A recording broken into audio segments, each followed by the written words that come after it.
Ok, hermanos, pues hoy le puse por tema el camino a Belén. Vamos a estar en el capítulo 2 de Lucas. Vamos allá. ¿Ya todos están ahí? Ok.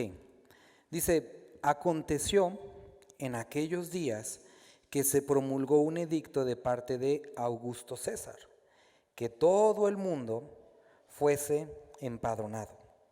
Este primer censo se hizo siendo Cirenio gobernador de Siria.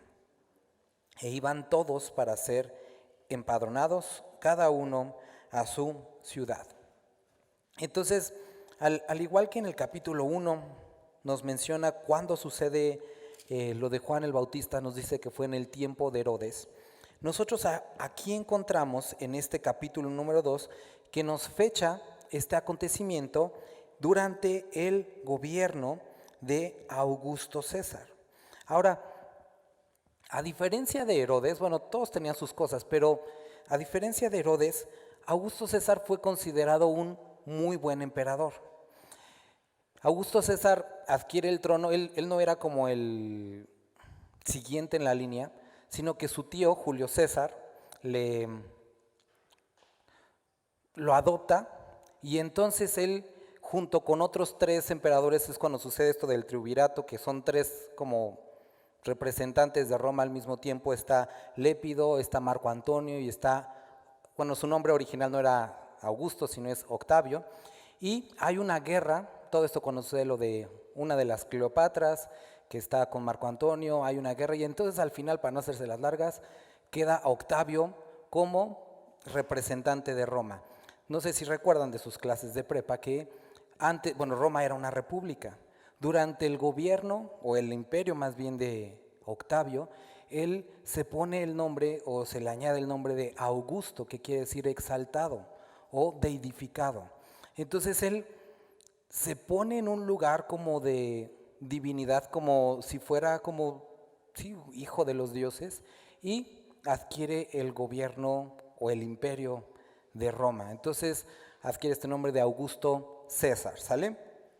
Ahora, como les decía, no fue en lo políticamente una persona mala, hubo muchos avances.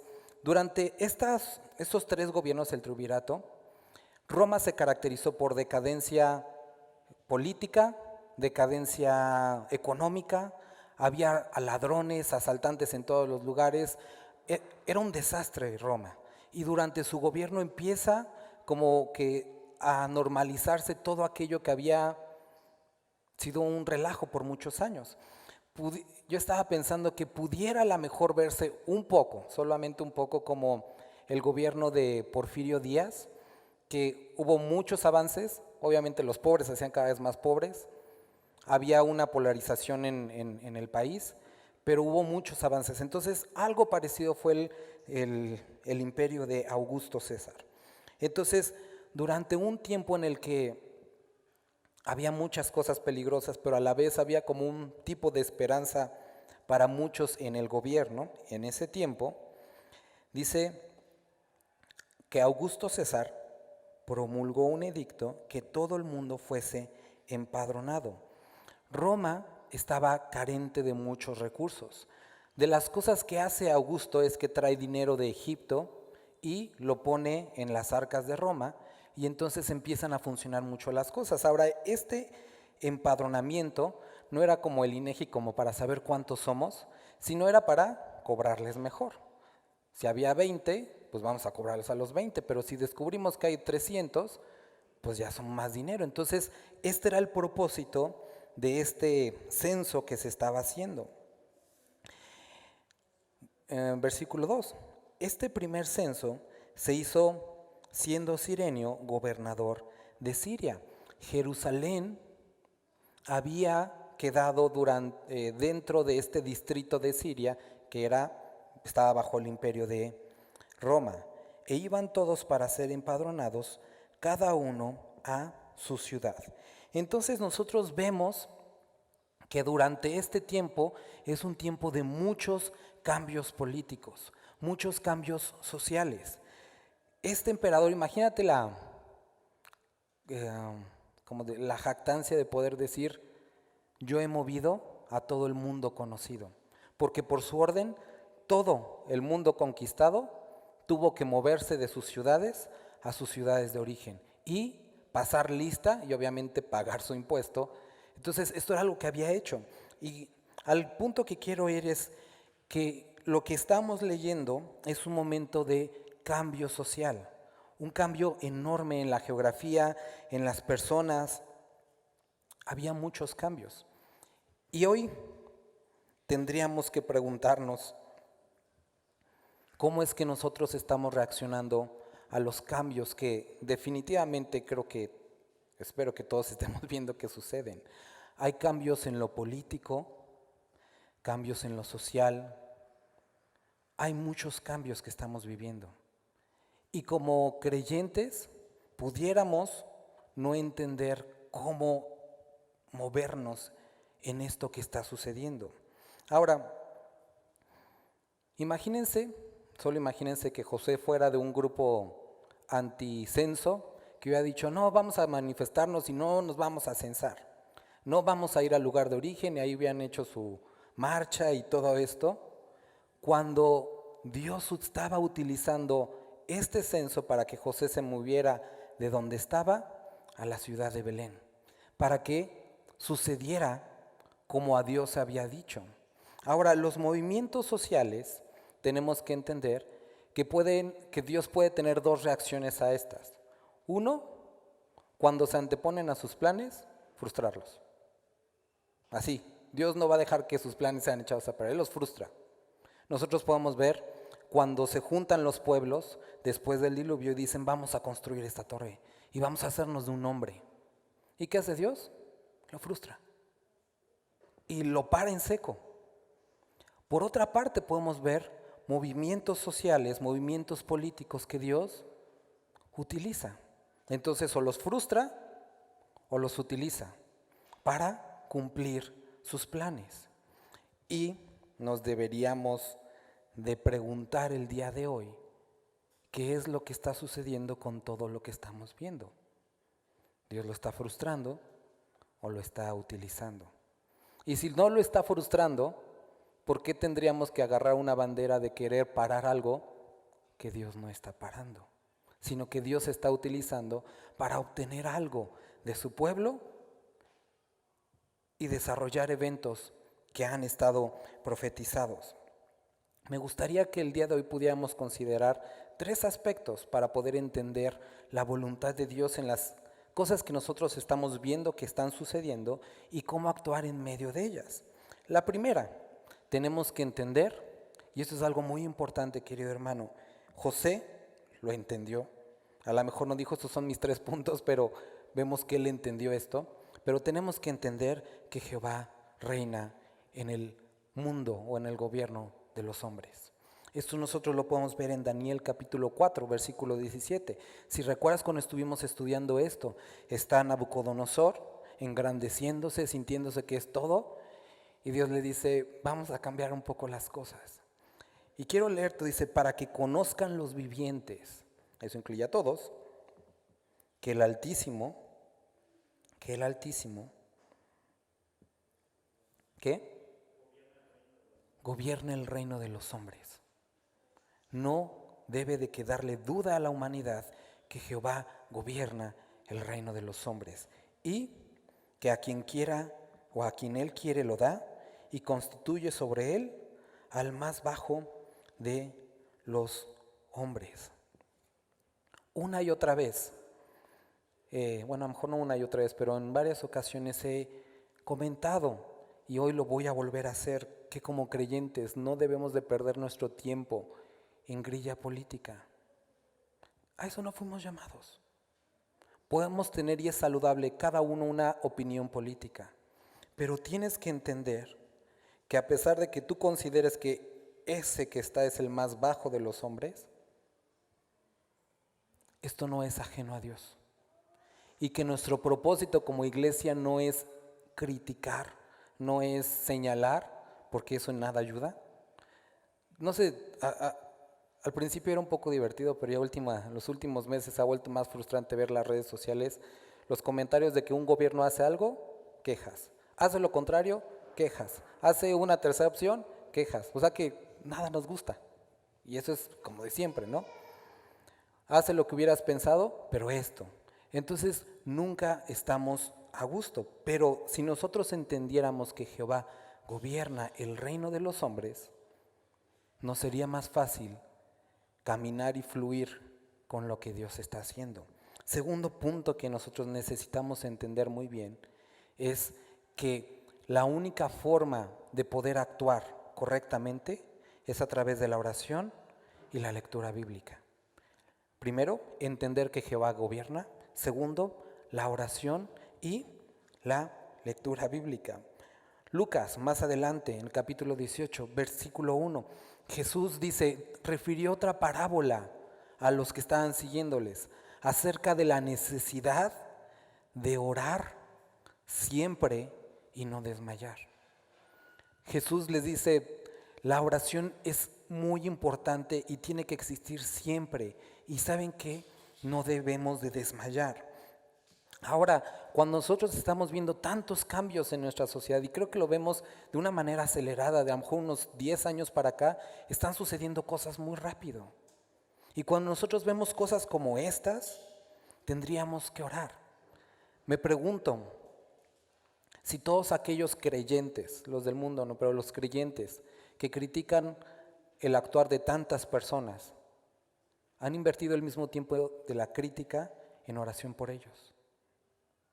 Creo que eso cambiaría un poco la perspectiva de las circunstancias. Si tú, querido hermano o hermana, eres de aquellos que critican al gobierno que Dios ha permitido en este país, te doy una opción mucho mejor. Ora por ellos. Leí hace unos meses un teólogo que hablaba acerca de cómo orar por los gobernantes y decía que nuestra oración pudiera estar orientada a esto. Dios cumple todos los deseos justos de su corazón.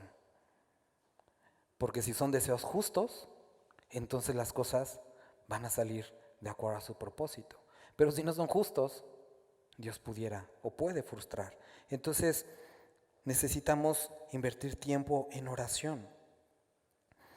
La siguiente cosa que nosotros tenemos que notar es que necesitamos invertir tiempo en la búsqueda de su palabra.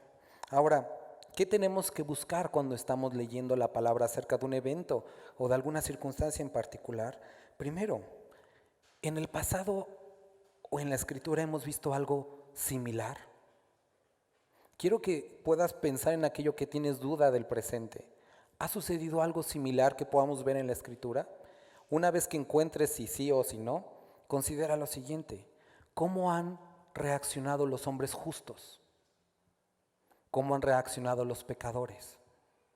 Y si eso que yo estoy leyendo ha sucedido y está sucediendo algo similar ahora, ¿cómo es que reaccionaría una persona justa delante de Dios? ¿Qué espera Dios de mí con esta circunstancia? Y si yo estoy reaccionando como reaccionaron en esa ocasión los impíos, hay mucho que corregir. Ahora, otra cosa que deberíamos de considerar con los eventos que están sucediendo, ¿está algo de esto profetizado? ¿El evento completo y literal o como parte del cumplimiento de un evento? Si sí está profetizado, ¿quiénes somos nosotros para querer detenerlo? No sé si recuerdas en los evangelios, Jesucristo una y otra vez le habla a sus discípulos acerca de voy a Jerusalén y ahí voy a morir, todo esto. Y siempre termina con, y los discípulos no entendieron. Les era oculto. O no podían comprender pero a pesar de que estaba profetizado, incluso Pedro una vez intenta decirle a Jesús, ten compasión de ti. No lo hagas. Pero esto era parte de un plan de Dios, un cumplimiento.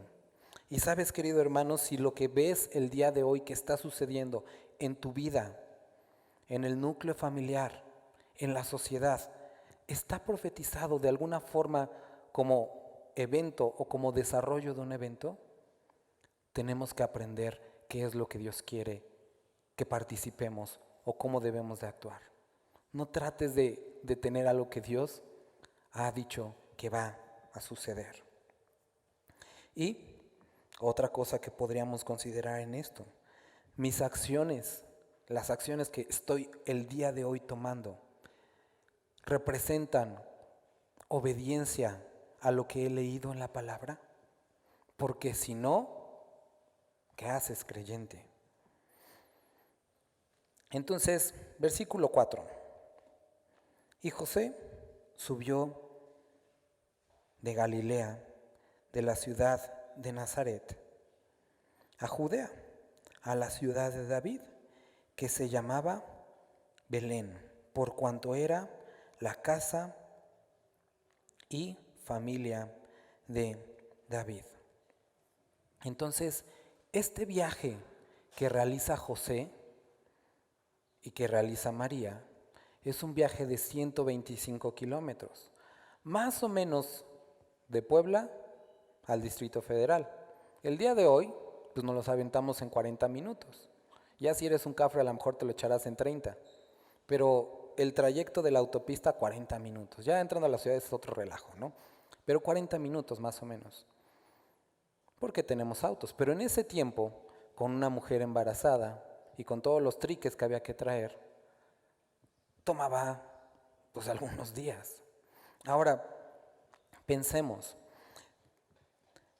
cuando, queridas hermanas que han tenido la bendición de estar embarazadas, con el movimiento de los bachecitos de esos que no hay en la ciudad de Puebla, es bastante incómodo. Imagínate un camino en burro, caminando, carreta, qué sé yo. Debió de haber ser complicado y debió de haber pasado por la mente de José, ¿y si no vamos? ¿Y si hay ladrones? ¿Y si nos pasa algo? ¿Y si se enferma? ¿Y si se lastima? Y muchos sí, pero Miqueas capítulo 5, versículo 2 nos muestra: pero tú, Belén Efrata, pequeña para estar entre las familias de Judá, de ti me saldrá el que será Señor en Israel, y sus salidas son desde el principio de los días de la eternidad. Había una descripción, había algo muy claro acerca de dónde nacería el Salvador. Y José, no sé si lo recordaba o no lo recordaba, pero Dios sabía dónde nacería su hijo. Y a pesar del invento humano, Dios utilizó esto para que sucediera lo que Él había determinado hacer. Como creyentes, hermanos, es muy importante que nosotros podamos entender lo que está sucediendo y fluir con los planes de Dios. Utilizo esta palabra medio rara porque es lo que hacen muchas veces los peces con el río. Hay ocasiones en las que tenemos que ir contra marea y eso es contra la corriente del mundo. Pero cuando son los planes de Dios, tenemos que fluir con ellos. Y José, en este viaje de 125 kilómetros, que fue costoso porque tuvo que pagar algo, tienes que saberlo, tuvo que pagar algo, implicó un esfuerzo. Mejor tuvo que cargar bultos, implicó un esfuerzo de salir, de dejar casa, no sé, qué sé yo, pero cumplió la palabra del Señor. Y eso es algo en lo que nosotros deberíamos de estar atentos. Si a través de estas circunstancias difíciles que hemos vivido como sociedad, como creyentes, Dios está cumpliendo sus propósitos, sus planes en nosotros. Y a pesar del costo, del esfuerzo, del dolor, gloria sea dada a Él, porque su palabra fue cumplida en la vida de ellos. Y su palabra puede ser cumplida en nuestra vida.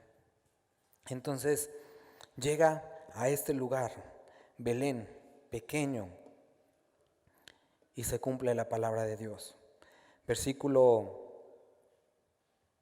5, para ser empadronado con María, su mujer, desposada con él, la cual estaba encinta. Y aconteció que estando ellos allí, se cumplieron los días de su alumbramiento, y dio a luz a su hijo primogénito, y lo envolvió en pañales, y lo acostó en un pesebre, porque no había lugar para ellos en el mesón. Entonces, el momento en el que se describe que María y José salen de Nazaret con rumbo a Belén, todavía José no se había casado con María. Seguía en la condición del capítulo pasado, que estaban desposados, no habían llegado al matrimonio. Entonces, de lo que muchos hablan es que no es que María viajara a lo mejor en el 8º mes, sino que viajaron casi enseguida de los eventos que sucedieron. Obviamente ya estaba embarazada. No sabemos en qué mes, pero salió en un momento en el que ellos todavía no estaban casados. Entonces, aparte del viaje, súmale las críticas que todavía había en torno a María, como vivimos la semana pasada, y en torno a José. Posiblemente para ellos fue un escape decir, vámonos de aquí y aprovechamos para irnos a donde no nos conocen o donde no nos han visto en tiempo. Y salieron. Ahora, dice que se cumplieron los días de su alumbramiento, es decir, llegó al 8º mes, mientras ellos, al 8º, al 9º mes, mientras ellos estaban en Belén. Y dio a luz a su hijo primogénito y lo envolvió en pañales. La palabra griega para pañales no es los pañales, no son huggies ni nada de esto, sino hace referencia a tiras rotas. Entonces seguramente de su propia ropa rompieron tiras y con eso envolvieron al niño. No es una sábana bonita blanca como en las cajitas de la rosca, sino eran pedazos de tela. Y lo acostó en un pesebre. No sé cómo te imagines también el pesebre, pero no estaba seguramente ni barnizado ni limpio como lo vemos en las imágenes navideñas. El pesebre era un cubo de madera o de piedra donde alimentaban a los animales. En casa tenemos unas gallinas y perros y conejos, pero cuando vas a donde ellos comen, no es el lugar más limpio, o sea, está todo lleno como de su baba con alimento pegado y a veces excremento, y hay que estarlo lavando cada vez que les das de comer. Ahora, esto te lo digo porque cuando acuestan a el bebé, no era un lugar ni sanitizado, ni estéril, ni el más bonito. Era un lugar bastante rústico, sucio. ¿Un establo huele bien? A lo mejor no vamos a decir que apestaba, pero huele animal. Si había cabras, olía horrible. Si había chivos o borregos, olía horrible. Todavía las vacas medio se soporta, pero cuando hay, marranos no porque eran judíos, pero cuando hay cabras o borregos, ese olor cambia. Eso, a los que son padres, sería como su primera elección para que naciera su hijo. No pondrían, ¿dónde nacerá? ¿En el ángeles o en el establo? No sé, qué difícil. Obviamente no. El pesebre no fue la elección de María. Ni el pesebre, ni los harapos fueron la elección de María. Es una imagen muy conmovedora en Navidad, pero eso no fue lo que María eligió, ni lo que quería para su hijo. ¿Quién querría en medio del embarazo hacer un viaje? Fuera de casa, de los médicos, las parteras que ellos conocían, alejados de la familia. ¿Quién planearía eso? Fueron momentos que sin duda ni María ni José escogieron. Y posiblemente el día de hoy estés viviendo o estemos viviendo momentos que no fueron de nuestra elección. ¿Quién querría celebrar una Navidad o un fin de año o un cumpleaños como lo hemos pasado algunos en este año? ¿Quién querría enfermarse? ¿Quién querría estar con esta onda todo el tiempo? Nadie. Pero tenemos que entender algo, que a pesar de que esto no fue la elección de María ni de José, fue un designio divino para no seducir sus ojos y entonces salvar sus almas. Esto era lo necesario para una sociedad tan enganchada con lo visual, con lo hermoso, con lo de buen parecer. Ellos necesitaban algo profundo, que los sacudiera por fuera, pero que salvara sus almas. Y las tribulaciones y los momentos difíciles tienen ese efecto en nuestra vida. Sacuden lo que somos y lo transforman. Vamos a Isaías capítulo 53. Es un capítulo hermoso. Y no podemos dejar de leer y separarlo de este evento tan espectacular. Isaías capítulo 53. Dios inicia diciendo: ¿quién ha creído nuestro anuncio? ¿Quién? Y está hablando proféticamente de que cuando Jesucristo estuviera aquí, nadie le iba a creer. ¿Recuerdas la parábola que Jesucristo dice de un hombre rico que deja a unas personas a cargo de su viñedo y que manda primero un siervo para, traer cuentas? Los que se habían quedado lo matan, envía otro, lo matan, otro, y después dice: voy a enviar a mi hijo, posiblemente al cielo respeten. ¿Y cómo acaba? Acaba igual. Y es exactamente lo que ha sucedido a lo largo de la historia una y otra vez. Mandaba un profeta, no le creían; mandaba otro profeta, no le creían. Y en la parábola, más bien en el relato de Lázaro y el rico que está en este lugar de tormento, dice: por favor, manda a Lázaro para que vaya y le hable. Y entonces se le dice: tienen a los profetas. Si a ellos no les han creído, ¿qué diferencia haría un muerto?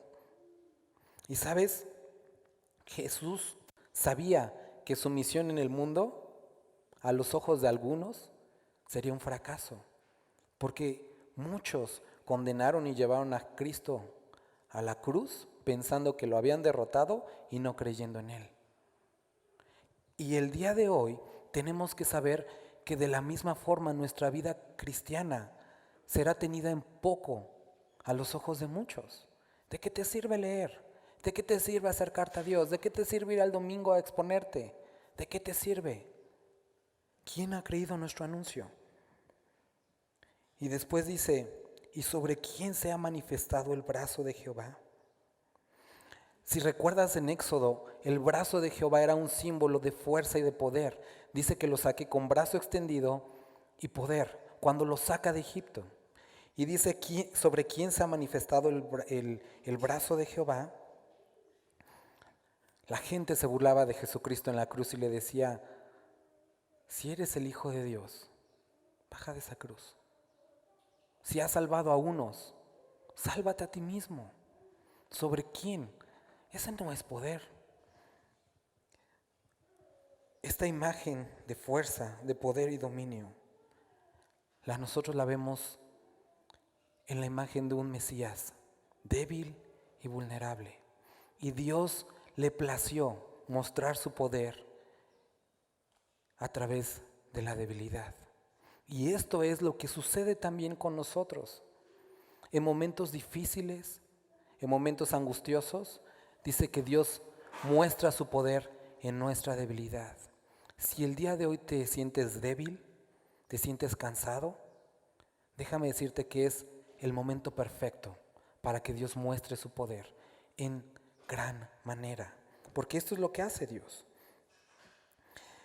Continúa, versículo 2, dice: subirá cual renuevo delante de él. ¿Qué es un renuevo?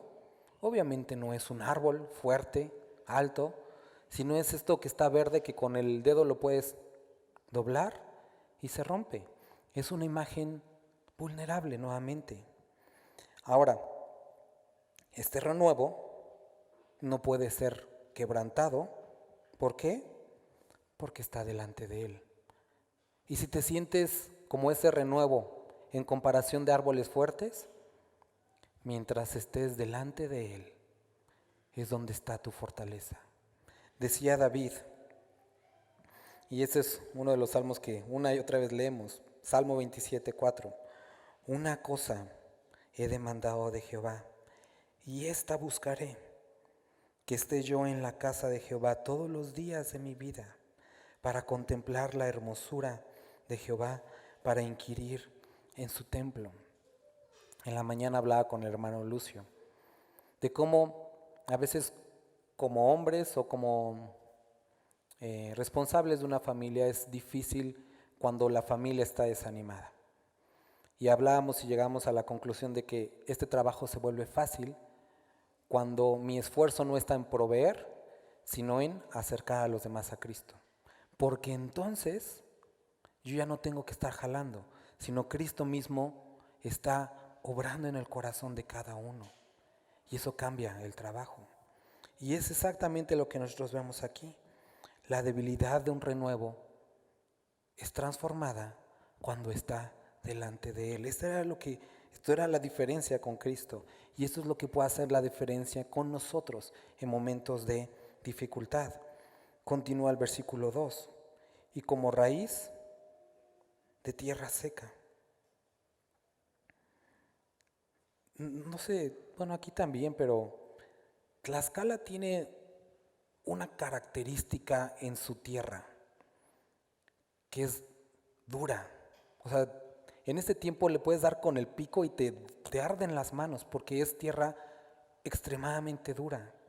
Y algo, digo, ahorita porque están de moda muchos a lo mejor también tendrán, ¿no? Pero las suculentas, ¿no?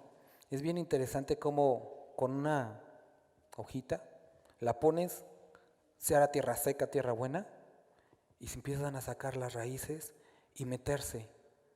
Y haya agua o no haya agua, crecen. Y esta es una imagen hermosa de esto, como raíz de tierra seca. Decía Spurgeon, y me gustaría leérselos textualmente, decía, no digan, es inútil el predicar en este lugar o el enviar misioneros a este otro lugar. ¿Es una tierra muy seca? Este es un terreno de esperanza. ¿Es oscuro? Entonces todo está listo para una gran demostración de luz. Y la luz nunca parece estar tan brillante como cuando la noche está realmente oscura. La raíz de tierra seca hace referencia a eso. Vida en medio de muerte. Y en el momento más oscuro en una nación, en una familia, es el momento en el que Dios puede demostrar y demuestra su poder. Hoy es tiempo de compartir. Hoy es tiempo de hablar del Evangelio. Muchos dirán, pero ¿para qué hacer reunión si las personas no vendrán? ¿O para qué compartir si nadie me va a recibir? Es el mejor tiempo, porque Dios puede mostrar su poder más que nunca. Entonces, continúa este versículo. Dice, no hay parecer en él, ni hermosura. Le veremos más sin atractivo para que le deseemos. Y llegamos al punto del cual estábamos leyendo. Me gustaría ir nuevamente a Lucas y leerlo. Dice, y aconteció que estando ellos allí, se cumplieron los días de su alumbramiento, y dio a luz a su hijo primogénito, y lo envolvió en pañales, y lo acostó en un pesebre, porque no había lugar para ellos en el mesón. El nacimiento del Salvador del mundo no checaba con lo que el mundo pensaba que debería de ser un rey. No había gloria en el lugar donde nació, no había gloria en los padres que tenían, no había gloria en su situación económica, no había gloria en las condiciones del país, no había gloria en nada. Y sabes, esto es la imagen del ministerio, la imagen del servicio a Dios y la imagen del caminar con Cristo. Siempre es difícil, siempre hay momentos en los que a los ojos de muchos es horrible. Podemos ver la vida de Pedro, podemos ver la vida de Juan, podemos ver la vida de Pablo, los momentos en la vida de Abraham, en la vida de Moisés. 40 años, 40 años solo, después 40 años mal acompañado y después no entrar. Esta semana he estado leyendo, estas últimas 2 semanas con mi hija Levítico, y en cada parada que hacía el pueblo de Israel, cuando se quejaban por agua, por comida y por lo bonito que era Egipto, donde tú ves a Moisés y Aarón, dice, y se postraban a tierra, se rasgaban las ropas y estaban delante del Señor. Una vida de drama, cada parada llorar. Cuando pensaban que el pueblo de Dios ya había entendido, nuevamente quejas, una y otra vez. Imagínate eso por 40 años. Imagínate 40 años, papá, ya vamos a llegar, tengo sed, tengo hambre. 40 años así, constante. Y no de un niño, sino de una congregación de personas que en varias ocasiones lo quisieron apedrear. Era difícil. No había gloria en esto. Ahora, el día de hoy, tristemente, se pretende anunciar un evangelio más atractivo. Decía Alan Redpath, un teólogo en uno de sus libros de los 70s. Me gustaría leértelo. ¿No será que nuestros esfuerzos de convertir el mensaje del evangelio en algo más atractivo, no estaremos colocando una cortina sobre el rostro de Jesús en su momento de más humillación? El único que puede realmente hacer atractivo el evangelio es el Espíritu Santo. Y el día de hoy, si tú quieres embellecer lo que está sucediendo, no lo vas a lograr. Son situaciones adversas, son situaciones difíciles que nadie quiere. Pero la vista, la visión a través del Espíritu Santo cambia la perspectiva de las cosas. Si tú, el día de hoy, querido hermana y hermana, haces una pausa en todo lo que está sucediendo y le dices, Dios, quiero ver las cosas como tú las ves. Quiero someterme a tu voluntad en este tiempo y que me ayudes a vivir la vida que nos has presentado de una manera que a ti te agrada. Podrás ser capaz de, como dice Pablo en el libro de Corintios, como angustiados, pero nunca derrotados, como empobrecidos, pero ayudando a los demás. Y todo cambia aquí y aquí cuando vemos a través de los ojos del Evangelio. Posiblemente lo de afuera no va a cambiar. Y una noticia, esto va a empeorar, porque nosotros podemos ver en las Escrituras cómo la situación social va a degradarse cada vez más. Y se necesita una iglesia no asustada, sino fortalecida. Una iglesia convencida de que Cristo gobierna sobre el reino de los hombres y que tenemos propósito, tenemos destino y nuestra vida está escondida con Cristo en los lugares celestiales. Después de este momento difícil, María tiene a su hijo. Y era hermoso no simplemente por el tener a su primogénito en las manos, sino porque él salvaría al mundo de sus pecados. Y el costo que pagó María y José era aceptable por tu salvación y por la mía. Y no sabemos si a través de lo que nosotros estamos viviendo, muchos puedan ser traídos al Evangelio. Ocupémoslo como una ventaja, como una herramienta para cumplir los planes de Dios en esta tierra, en este tiempo y en nuestras vidas. Vamos a orar.